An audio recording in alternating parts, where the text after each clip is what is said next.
Well, geez, here's a comic I didn't think I would review this week on Comic Smack. And you can tell that because I didn't film my traditional video insert for this. The comic, of course, I'm talking about is Vote Loki #1. What is it? Well, let's hop on in and find out together. Alrighty then, so as the comic opens up, we're treated to a flashback to an old school Avengers battle. You can tell this is in the past because of all the old costumes they're rocking. This fight ends up destroying an entire neighborhood, and even though Tony Stark and Stark Industries pledged a great amount of money to see the neighborhood rebuilt, most of the people who lived there, including a young girl named Nisa, never actually did manage to go back home again. This was due in part to the fact that the mayor at the time was dirty and pocketed a bunch of the money for his own run as governor. Nisa would make it a personal mission of hers to bring down this corrupt governor, which she did, and it assisted her greatly in becoming a widely known political journalist for the Daily Bugle. Now she's covering the 2016 election. Don't worry, they never actually say Trump or Hillary during the whole thing, but wouldn't you know it, during a polling, a bunch of Hydra agents attacked the press. The journos end up getting saved by the most unlikely of forces, that force being Loki, the former god of evil, former god of lies, and current god of stories. Understandably, the press want to ask the Asgardian what he's doing here on Earth during this election season, and he has the most interesting answer.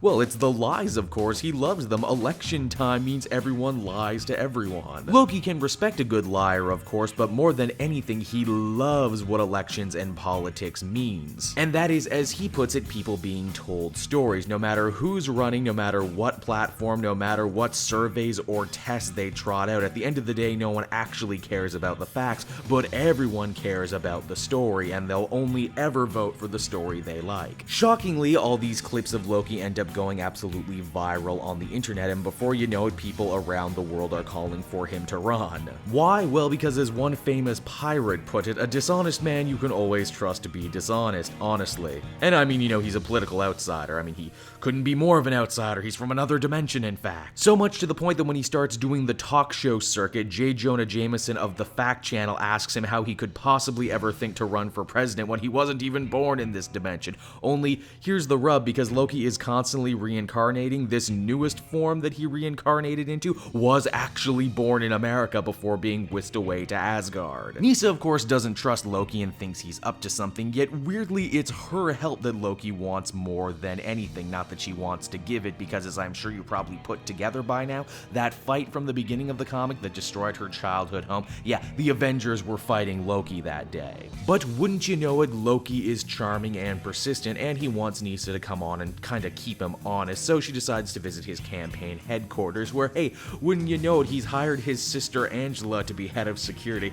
Good for you, Angela. Good for not falling back into obscurity. This leads to a very interesting scene where Nisa talks to Loki while he's taking the form of a woman, as, you know, Loki likes to do. Him saying, hey, do you think it would help my odds if I ran as, you know, a woman? I literally have the power to be whatever people want me to be. Nisa is still very undecided about all of this, and she writes up her article anyway, only she's shocked the next morning to find out that it was published without her knowledge and that it was a glowing piece on how great Loki would be to become president.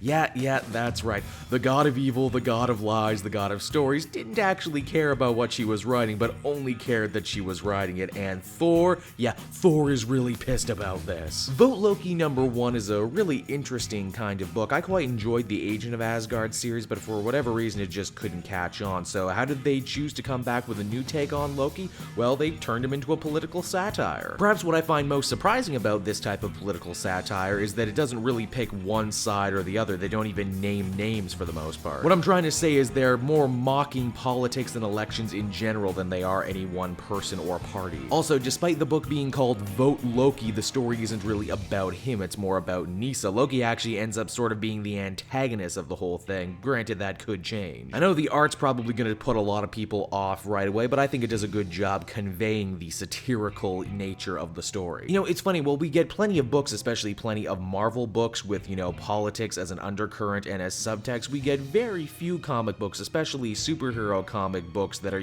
about politics in general. For those of you who don't know, I was actually a huge fan of what DC Comics did with their rebooted Prez series. This is not as funny as Prez, or as good, or as well drawn, but if you liked what was going on in that book, chances are you might enjoy this too. Overall, I would give this a 7 out of 10. Hey everyone, thanks so much for watching my newest video. I hope you enjoyed it, and while you're here, why not check out another video I have on offer, or maybe if you're feeling in a supportive mood, you want to like or subscribe. And if you want to support the creation of more videos just like this one, then please by all means check out the Cape Joel Patreon. A little bit goes a very long way, and I will see you all next time.